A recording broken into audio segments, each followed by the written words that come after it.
Ministry makes U-turn and relist para sports. I mean, it's good news that the government went back to the drawing board to, review whatever decision it is they came up with before, and then came up with a favorable decision that would favor the para athletes. Yeah. The fact that somebody doesn't have use of their legs, their hands, their eyes, their ears, doesn't mean that they should be excluded from society.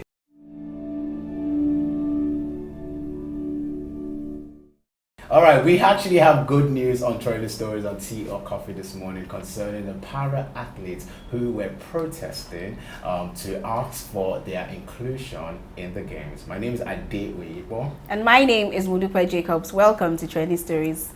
All right, so we actually took a story last week concerning para athletes who were protesting in front of stadiums, Surrey in Lagos State, fighting for their rights, calling us for their rights to be included in the NSF games. So we have an update this morning, and good news: the ministry makes U-turn and relist para sports. Now, the Federal Ministry of Youth and Sports Development has relisted para sports in the National Sports Festival billed to hold in Delta State from November 28th.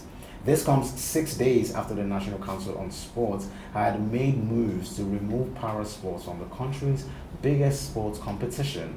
Para athletes across the country had staged protests in Lagos, Edo, and Akure, faulting the ministry's decision to remove the events from the festival. In a statement signed by the ministry's Director of Press and Public Relations, Mohammed Manga, the ministry relisted para sports at the NSF after consulting with stakeholders. This news is good because last week I feel like we really attacked Lagos State.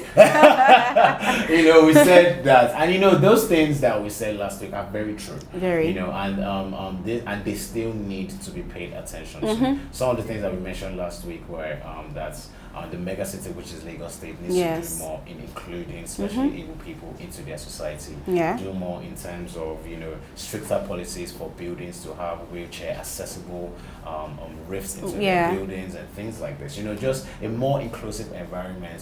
For the visually impaired, whatever the case may be. Now, so we made all those statements as a result of the para athletes being sidelined at the National Sports Festival, but after protesting, the government has thought about it. They've gone back to the drawing board and thought, like, you know what, we need to include them. I mean, it's good news that the government went back to the drawing board to, review whatever decision it is they came up with before, and then came up with a favorable decision that would favor the para athletes, because we're talking about an all-inclusive society, and this is where it starts from. What we were not cool with last week was the dispersing of tear gas. I mean, they have their right to express their displeasure when you want to sideline them. Do you understand? So, I mean, I love the fact that our government did something good and they are back in the game. I love it. We need to do more in including,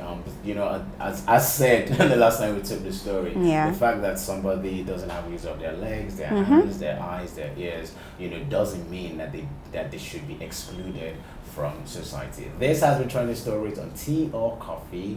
Take care.